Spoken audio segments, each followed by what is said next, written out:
All right, students, time for our second half of Chapter 8.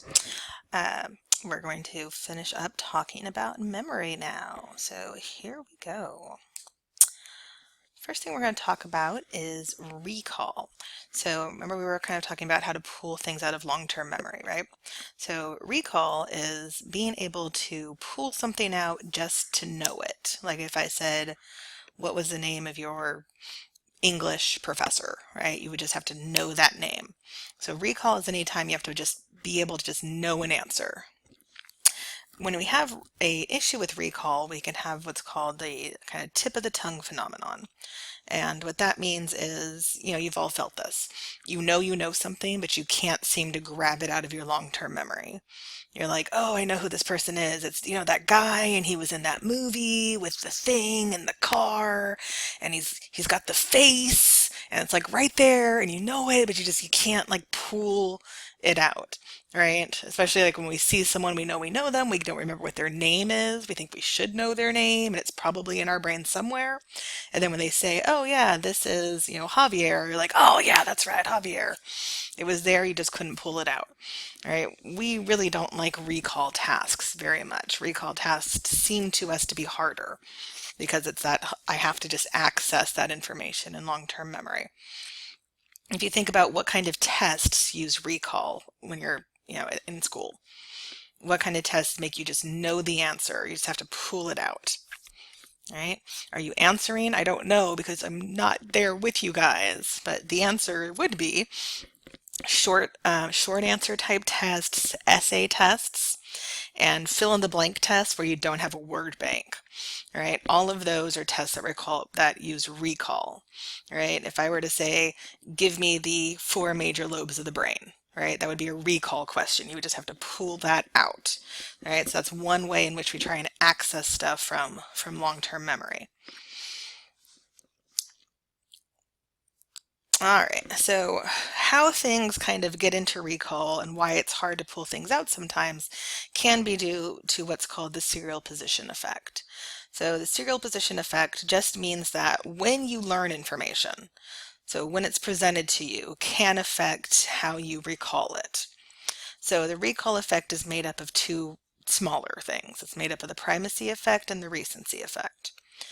So the primacy effect means that we tend to remember the last thing we've seen or heard or read more so than the other information. All right, so the first thing that was presented to us, we tend to remember pretty well. You all tend to remember who the father of psychology is. Let's all yell it out together. Wilhelm Wundt. I hope you all yelled it across North Texas together. That was one of the first things we learned, right? And so that's kind of, you remember that because of that primacy effect. Recency effect is that we also tend to remember the last thing that we learned. So in this class, the last thing we'll talk about is psychological disorders. All right, so you'll tend to remember that stuff pretty well because it was, when it comes to the time for the final exam, it will be what you've just recently learned. So it'll kind of be fresh in your mind, right?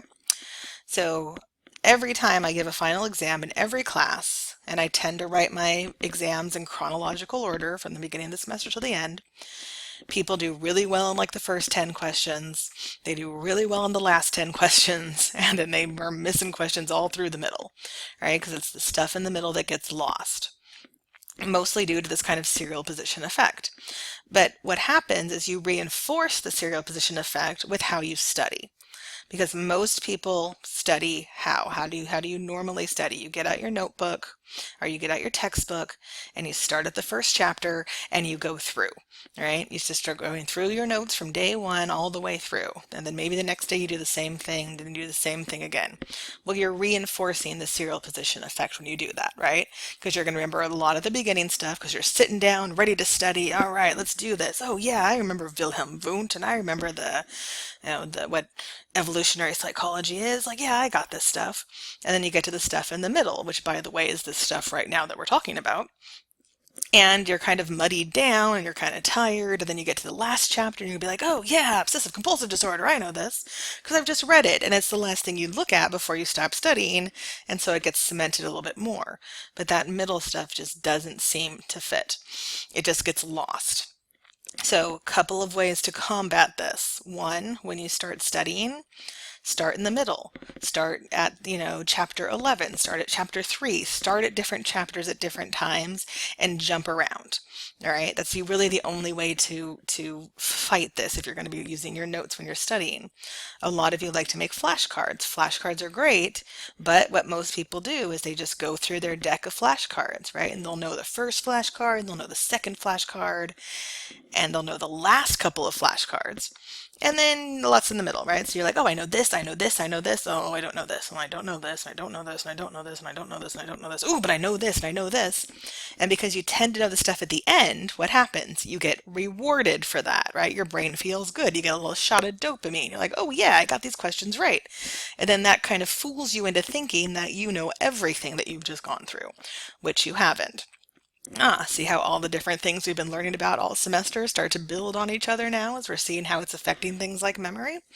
So if you use flashcards, shuffle them constantly. Shuffle, shuffle, shuffle, shuffle. If you can get through a shuffle 3 times and can answer every question correctly, then you know the information. That takes a while. It's hard, but you know what? That's what actual studying is, right? You don't really know the information until you really know the information, until you can pull out a question from anywhere in the book, anywhere in your notes, and answer it without a problem. All right? It's the only way really to fight this kind of serial position effect. All right, so our other way in which we can pull things out of long-term memory is with recognition. So recognition is just, do I recognize the right answer? Do I recognize that I know this person or this thing? All right, so we tend to like recognition more because it feels easier to us. All right, what kind of tests use recognition memory? Which one of these is the right answer, right? Multiple choice, right? You love multiple choice tests. The final exam's multiple choice. You're like, no problem. I'll do great. If I said the final exam was 100 fill in the blank questions with no word bank, you all would figure out where I live and, try and shoot me. So we tend to think recognition's easier, but the problem is that we're really not that good at this either. And a lot of times we get what's called a false positive, which is when you think you recognize something, but you actually didn't. Right? And this is when we think we see the person we know and we go to wave at them, and then it turns out it wasn't that person, right? Because pattern recognition, right? It's close enough. Our brain says, oh, gestalt, similarity, close enough. We're just going to say it's the same person. We're just going to say it's the same thing. And that's going to start to mess you up, and it starts to mess your memory up. So where do I see this all the time in classes is when students take a test, they don't do as well as they thought they were, and it was multiple choice. And they come into my office and they start looking over the test questions. And they're like, oh, I knew this one. Why did I pick this? Oh, I knew this one. Why did I pick this? Because they looked at the answer. It was close enough to being the right answer that their brain said, yeah, just pick that one. Right? The correct answer was D, but they only looked at B. Right? B looked similar enough. Their brain said, yep, it's B, mark it, move on. And they didn't look. So every time you take a multiple choice, you should read all the answer choices. Even if you're positive A is the answer, read B, C, and D. All right? Make sure first. And if you're not sure, mark off the ones you know aren't sure. But your recognition memory is pretty fast, right? It's pretty quick. You can say, I know this, I don't know this. I've seen this person before, I haven't. Right? I've seen this movie before, I haven't. But we can get tricked really easily with this. So don't always just rely on your recognition memory and say, oh, this is my good type of memory. It feels easier. We like recognition better than recall, but we actually are just really as poor with it as we are with other types of memory. So this leads us into things like eyewitness testimony. So the kind of grandmother of eyewitness testimony research is this lady right here, Elizabeth Loftus. She's kind of like the badass of realizing how bad eyewitness testimony is. So she has done multiple studies kind of looking at the fact that what we see and hear after something happens, an event happens, can actually change our memory. And that eyewitness testimony a lot of times isn't very reliable. And she's done a lot of studies looking at this. Um, the main kind of point to it, and we'll talk about Elizabeth Loftus here again in a second, is just that when an event is occurring, there's a lot going on, right? We're not really paying attention. And what kind of things do we have eyewitnesses for, right? We don't have eyewitnesses to someone bringing someone a flower. We have eyewitnesses to traumatic events, to crimes. If you're in the middle of a crime, you're not usually really paying attention to everything that's going on, right? You're going to be fearful. You're going to be scared for your life. You're probably going to be going into fight or flight, right? Your sympathetic nervous system's kicking in. So when that happens, your brain is saying, I need to survive. That's all I need to have happen. And so you're not really going to be paying attention to a whole lot of stuff. So when the event's over, things that occur afterwards can change your memory of what happened. So something you hear someone say, something, you catch in the corner of your eye something, or you don't, or someone says something. Mostly it's things that you overhear, or things that people say to you can change the memory of the event. And you may say, no, I know for sure this is exactly what happened. I know it. It was there. I wouldn't forget this. This is important. But the truth is, you actually have forgotten a lot of it, and a lot of your memory is wrong. It feels like it's perfect. It feels like, of course, I remember every bit of it, but you actually don't. Right? And there's been multiple studies that have shown this, that your memory, especially during a traumatic event, is extremely flawed. So I am going to post a link for you to watch this video that shows a case of eyewitness testimony where a man was convicted of a crime that he did not commit and spent 11 years in prison for it.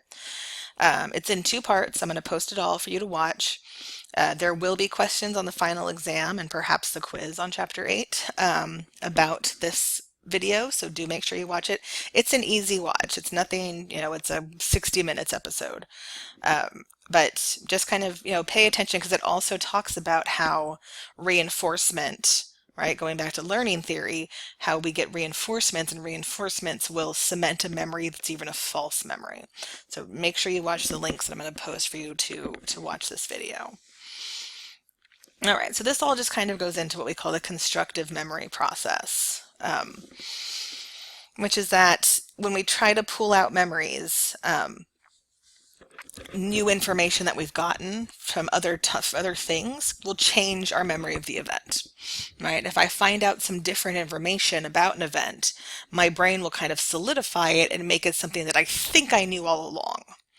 And this can lead us to what's called a hindsight bias, which is a false belief that we already knew the outcome of an event. Oh, I knew they would lose the World Series. Right? I knew that, that person wouldn't, be elected. Oh, I knew that the housing crisis would happen. But you didn't actually know. You thought you knew, right? If you knew for sure who was going to win the Super Bowl, you could be a millionaire, right? But no one knows for sure, unless they've, paid money to hack it or something. But you don't know. But because then you see them win, you're like, oh, I knew all along this was going to happen. Oh, I knew all along those two would get a divorce. No, you didn't. Maybe you thought you would or whatever, but you have new information, right? And you have new information that you know about this person or this event, and it causes you to think that. It causes your memory to change. And your memory to say, oh, I knew that was going to happen. I knew this. I knew that. But it's really just new information changing your old memory. Your memory, just remember this. Haha, remember this. Your memory sucks. All right, so interesting and weird study that was done again by Elizabeth Loftus, showing this kind of misinformation effect, which is that misleading information, so any information that's false that's presented to you after an event, will change your accuracy for the event. You will not remember the event as well. Not even as well, but you can have a complete different memory of what the event actually was. So famous study done by Loftus where she videotaped a car crash. Now in the picture here it looks like it was this big crash, but it actually wasn't. She used her own car because We're psychologists. We don't have like, big film budget money. And she just had another car just literally just like bump into it. That's all. She's not going to ruin her own car. And she videotaped it. And she showed it to her class. And she said, okay, I want you to watch this video. And then after they watched it, she gave them a survey and a questionnaire. And she said, and every single questionnaire was exactly the same with one difference. There was a question on it that for half the class, the question was, how fast were the cars going? How fast would you estimate the cars were going when they bumped into each other? And for the other half of the class, and this was random, they randomly got one or the other, the question read, how fast would you estimate the cars were going when they smashed into each other? So the entire questionnaire, every single question, identical. The only change was that one word, bumped into or smashed into. The students who had the smashed into questionnaire rated the cars as going at a significantly higher speed than the students that had the bumped into questionnaire. So just that one word was enough to change their estimate of how fast the cars were going. So that in and of itself should make you think like, damn, man, that's kind of crazy. That one little word can change it so much. But check this out. A week later, same class. She says, hey, remember that video we watched last week? I have a couple more questions for you. Hands out another questionnaire. And on this one it says, how much glass was at the site of the car accident? Now there wasn't any glass at the site because she's not going to break the glass in her own car. But the students that the week before had the smashed into questionnaire were significantly more likely to put some or a lot of glass at the scene. So now, a week later, that one word had changed it, so now they remembered the cars not only hitting each other at a faster rate of speed, but now remembered seeing glass at the scene that never had been there. All right. And that was just a one word difference. So think about when someone's being questioned by the police or talking to other witnesses or things like that. How much information, how many little things could be going back and forth that could be altering their actual memory. This is why after a crime, if there are people that, were involved that saw it, the police should very quickly separate everyone, not let anyone talk to each other, and that they should be very careful in how they ask the witnesses what they saw. Because you may have witnessed a robbery, and the person that robbed it was wearing a hat and a big puffy jacket, and the police come in and say, hey, how tall was the guy? And you're like, oh, I'm not sure, maybe like 6 feet. Yeah, he was. Maybe you didn't know it was a guy. Maybe you weren't sure if it was a guy or a girl that did it. But because he asked you how tall was the guy, your memory is now it was a man. It was a male that did it. Right? That quick it can change. Right? And you hear someone say, oh, he had a tattoo on his leg. And you're like, oh, did he have a tattoo on his leg? I don't remember seeing a tattoo on his leg, but oh, maybe he did have a tattoo on his leg. And boom, now your memory's changing. Now it's a guy with a tattoo on his leg. So this misinformation effect can have huge consequences, but it happens to us all the time, right? If you and your friends, all go through something, you tend to have slightly different, knowledge of what happened at the event, but you kind of like the more you talk about it, the more you kind of solidify into one story. It's one of the ways the cops know if you're actually lying about something, is if everyone's stories is exactly the same, they know you're lying because not everyone's memory is exactly the same for the same exact event. So, if you're going to commit a crime, make sure each of you have your own little, separate stories. And I really tell you guys a lot about how to get away with crimes. It's going to come back to bite me one day. I know it. All right, so let's talk about forgetting. How do we forget? Why do we forget? Do we forget? So many questions. All right, so forgetting is a failure to properly store information for future use. So the thing about forgetting is that there's two places in your memory it can happen, and one place where it doesn't really happen, it just seems like it happened. So we can forget things in sensory memory. We can forget things in short-term working memory, but we pretty much can't forget anything once it makes its way into our long-term memory. But what happens is it just gets to a place where it's hard for us to retrieve it back out. All right, so we'll talk about that. All right, so how quickly do we forget? Well, we forget things pretty quickly depending on what it is. All right, so like I said, we can forget out of sensory memory, we can forget out of short-term working memory, we can have what's called trace decay in the long-term memory. I'll talk about what that means a little bit, but that pretty much means it's harder to find it. And we can forget when we have what's called interference problems. So we're going to talk about what all those mean. All right, so take a second and tell me, over the sky, which one of these pennies is real. All right, look at these 3 pennies. Which one's a real penny? So you've all seen pennies before, right? You've all paid with pennies at some point in your life. You've picked pennies up off the ground. There should be a no-brainer for you. Every single one of you should be, without a doubt, be able to tell me exactly which penny is the right penny. All right, it's this one. And I'm guessing that probably about 60 to 70% of you got the wrong answer. Because the thing is, you don't know what a penny looks like. And that's due to what we call encoding failure. It's a failure to pay attention to and process information into short-term memory. You've never paid that much attention to a penny, right? Pennies are kind of garbage money. Who cares about pennies? Not a lot of people. I don't even bother to pick them up on the street anymore, because I'm rolling in this big professor money. But you've never really sat down and said, I'm going to memorize every part of this penny. Because it isn't important to you. Sensory memory is all about what's important to you and what do you pay attention to. And the things that are on pennies aren't that important to you. You could probably tell me what, the president is on a penny if I asked you, but other than that, meh. All right, trying to remember where these things are. You're like, I think 1 cent's on there, the 1 cent's on the other side. If you don't encode it, you can't remember it, right? That's the first thing that happens is first we must encode. If it never encoded, it never turned into a brain code, it never got sent through your hippocampus to your long-term memory. All right, the end. Right? No matter how hard we try. This is why I always laugh when there's movies and there's like an eyewitness and they saw, the getaway car and they were like, oh, we're going to hypnotize them and then they'll remember what the license plate is. Like, no, that's not how it works. You can't magically remember things that you never encoded. All right. If you didn't take the time to think about this is something important that I need to pay attention to, we can't magically pull it back out of your memory because it never got into your memory in the first place. I'm ruining so many movies and TV shows for you guys. Ugh. But I'm teaching you how to get out of prison and not get, arrested and what drugs to do. So I giveth and I taketh away.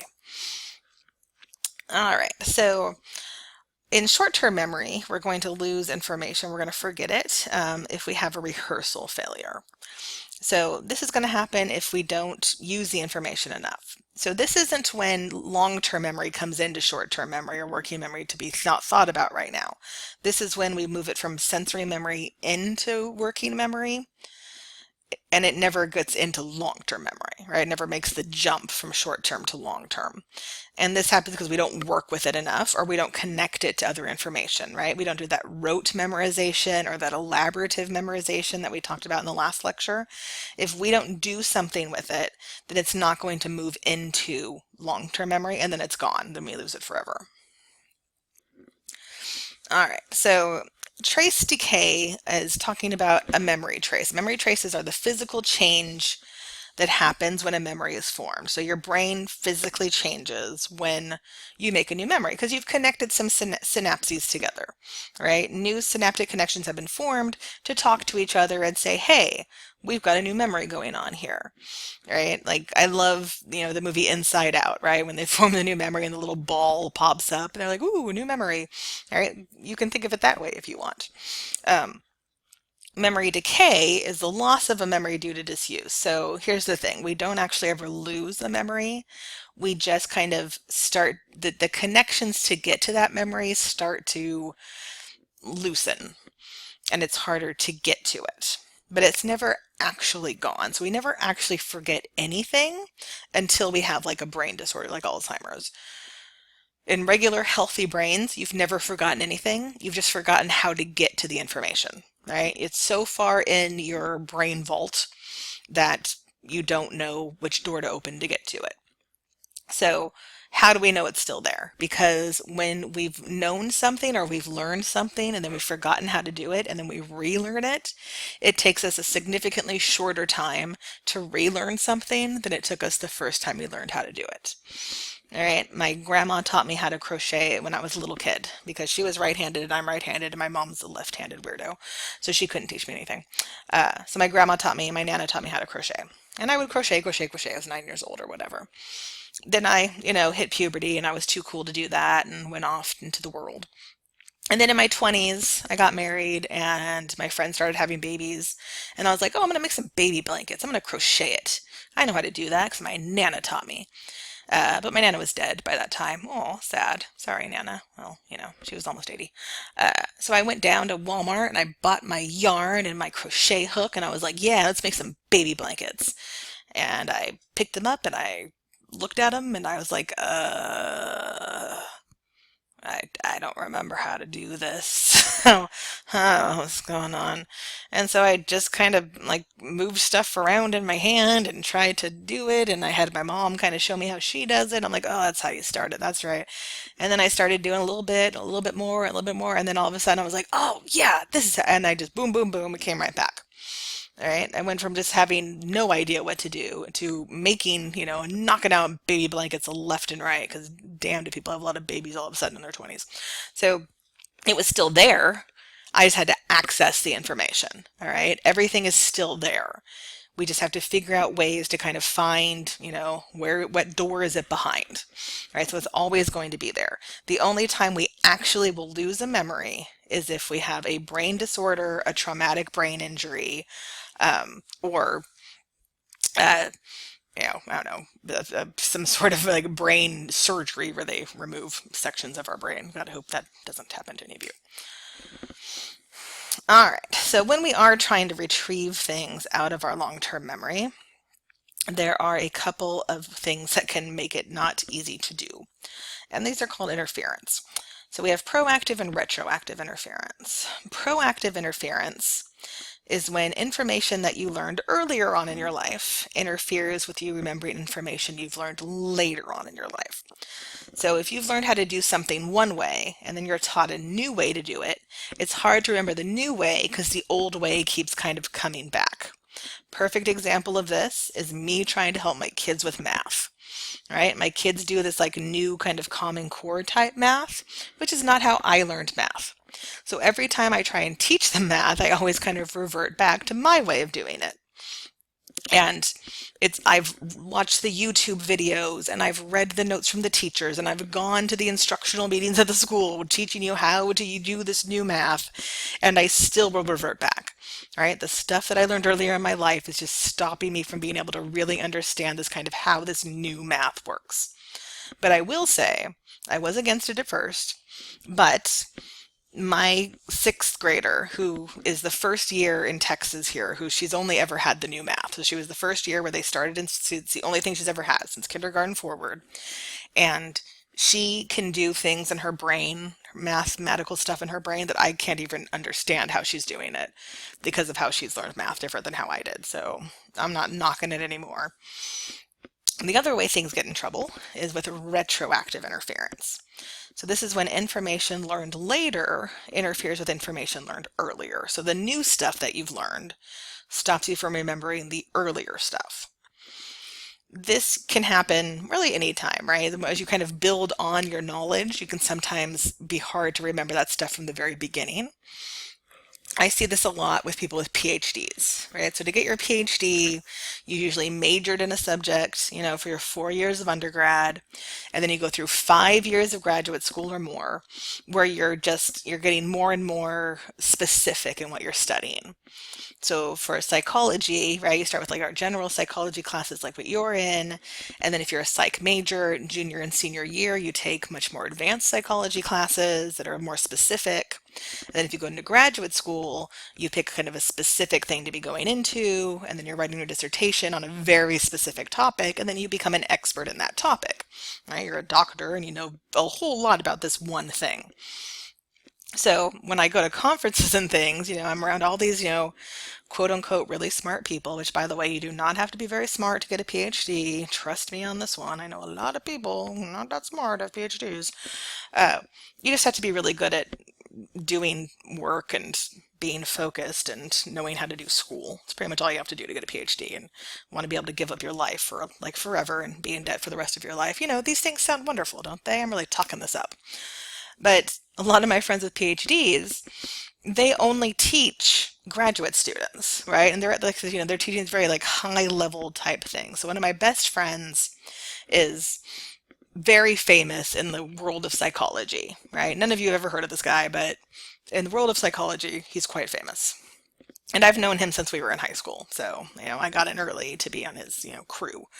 Uh, but he knows a whole lot about what's called microaggressions, which you guys have probably heard of microaggressions. So he was one of the premier people that studied microaggressions, and he writes a lot about LGBTQ stuff and microaggressions in that community and in the Asian community, and he's does a whole lot on that. He's very, very smart. And that's what he teaches about. And so he teaches graduate students, he's looking at dissertations, he's doing all of that. And but when it comes to like very basic things in psychology, he's just completely forgotten it. Okay. All the stuff that he's learned later, all focused he's got, has made him kind of forget the very basics of psychology. And so he'll call me and ask me a very basic psychology question. I'm like, are you kidding me right now? You've written 8 books. And he's just like, I know, but I don't remember this one thing. And I'm like, you don't remember a lot of these one things. All of this new stuff has gotten in the way of him remembering the old stuff. All right. I go out to lunch sometimes with, PhD, math PhDs, and they'll have me figure out what the tip should be because they're just like, I can't do that. And I'm like, what are you telling me you can't do this? You have a PhD in math. You can't figure out what the tip should be. It's 20%. You can't figure that out. They're just like, and they just like their brain is like so far above that, right? They're doing like, I don't know, parabolas or something in their brain that kind of basic math is beyond them at this point, right? That's retroactive interference. All right. We don't need to talk about that. Blah, blah, blah. Don't worry about that. We're not going to talk about that. All right. So last thing we're going to talk about is amnesia. So we have, 2 types of amnesia. We have retrograde amnesia. Retrograde amnesia is the most common types of amnesia. Retrograde amnesia is the kind that we always see in the movies, TV, television, right? They get in a car accident. They're like, who am I? Where am I? Who are you?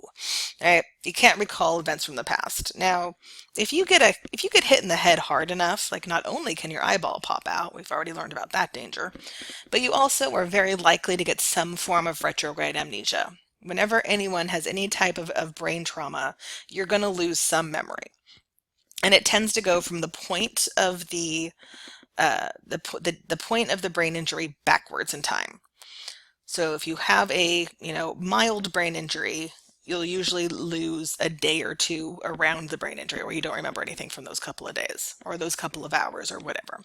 The more severe the brain injury, the more time you're going to lose, right? So there's people who've lost a month in time, a year in time, even decades in time, right? And it's gone. So retrograde amnesia, you're going to lose your declarative memory, all right? You're going to be losing all of these things that you've learned or experienced in the past time period. But you don't lose your procedural memory, right? Because that's a different type of memory. So let's say you have amnesia and you've lost the past 10 years of your life. And in that 10 years, you got married, you had kids, and you learned how to ride a unicycle. The amnesia would make you not remember being married, not know who your kids are, but you'd still know how to ride the unicycle. Right? You would lose those declarative memories, but you wouldn't lose that procedural memory. You rarely get back what you lose with retrograde amnesia. Again, you've been lied to by movies and television shows where, the girl has amnesia and she's forgotten the love of her life. And he's like, I will just love her brain and back until she remembers the love she has for me. And then she does, and it all comes back. And they're like, oh, and they're kissing on a lake. Yeah, that shit doesn't actually happen. It's very rare to get any memories back once you've had amnesia. Right? That's not how it happens. It's actually very traumatic for people because they have forgotten their children. They have forgotten their spouses. Like they don't know who those people are. They are complete strangers to them now, right? And it tears families apart. Like it isn't, as romantic in any way, shape, or form as they make it seem on television. But if you get amnesia, you're most likely to get retrograde amnesia. Much less common type of amnesia is what's called anterograde amnesia. Anterograde amnesia is once you've had a brain trauma, you remember everything that came before it, but you can't make any new long-term memories. So pretty much every day is the day of your brain trauma, and you can't ever make any new memories past that point. So we have, kind of who the person, this HM guy was studied kind of more than anyone about this because he had a sorry, an operation where they removed his hippocampus. Yeah, that's what forms long-term memories. So when that's gone, it's gone. But there have been other cases of people who've had just brain traumas where this has occurred. And it's, almost always due to hippocampal trauma. And then your brain just can't form long-term memories anymore. And for the most part, this is just the rest of your life. We can't cure this. We can't make this better. It is an extremely debilitating condition because you don't have, all you know is the past. And 10, 20 years have gone by and you don't know it because you're still living, in the year 2000, right? To you, it just turned the new millennium, right? And think about if you were to have that happen today, and then in 30 years, you haven't made any new memories. You wake up in the morning, you think you're the age you're at right now. And then you go and you look at yourself in the mirror, and you're 30 years older, right? That would be extremely traumatic, and you go through this every single day. So there's two movies out that kind of have this anterograde amnesia in it. One is the movie 50 First Dates with Adam Sandler and Drew Barrymore. And there's another one called... my brain is making me not remember it. It is called Memento. Oh, yes, thank you, brain trauma. Memento's a really good movie. If you've never seen it, it's an old movie. I think it's from the 1900s. Oh, so long ago. But it's actually a really good movie. And you know what? I love the movie 50 First Dates. It's a cute movie, but neither one of them show anterograde amnesia correctly. They just don't because it's a debilitating disease. And the really interesting, it's interesting slash horrifying, is that almost everyone who has anterograde amnesia has to live in an institution because you cannot live like that. People can't take care of you like that. You have to, just kind of live within a brain institution. But they'll have them do things like write in a notebook, right? Write in a notebook what happened today. And the next day they wake up and they have no memory of writing in the notebook, and they show them the notebook and they say, "Here, you wrote in this notebook." And they say, "No, I didn't." "Well, isn't this your handwriting?" "Well, yes." "Well, then you wrote this." "No, I didn't write that." "This is your handwriting." "Yes, it is, but I didn't write that." And they get extremely agitated, and it's very upsetting, just like it would be to you if someone showed you something in your own handwriting that you have no memory of writing. Nothing that you do will trigger the memory because there is no memory. They do not have a memory. It's never been formed. It's never gone through the hippocampus. But super interesting thing, is you can teach them new procedures. So if every day you teach them a little bit of a procedure, like if every day you start teaching them how to, play the guitar, over time, they'll learn to play the guitar. And so they wake up in the morning and you hand them a guitar and they're like, "I can't play this." And you'll say, "Try it." And they get up and they play an entire song and they have no idea how they just did that. Because they've actually been learning to play it for a year, but they have no memory of any of the lessons. But because procedural memory is stored in different parts of the brain than our declarative memory is, we can actually still learn things, right? It's crazy. Like our brain is crazy. It does so many cool things / horrible things. So Retrograde amnesia, we forget things that happened before the brain trauma. Anterograde amnesia, can't make any new memories, but remember everything that did happen before. Okay, make sure you watch that video on the eyewitness testimony. And this is not chapter 5, this is chapter 8, by the way. You can tell how I kind of Frankenstein these things together. And then as always, let me know if you have any questions. See y'all next week. Hey, look, the magic of editing. Now it's the end of chapter 8 again. Ooh, but before you go, I'm going to give some shout outs again. Sorry, Hebron Hogs, I forgot you last week, but I know you're still out there. So I'm going to shout out to Elisha, Mariana, Allie, and Asif over there at Hebron. And in my 9 a.m. class, what's up? Ben, Gabe, Rashonda, and Carson. Miss seeing you guys. And at 10 a.m., McKenna, both Abby's, Ahmed, Jacob. Hey, what's up? Miss you. All right, everybody, I'm ending now. See you later.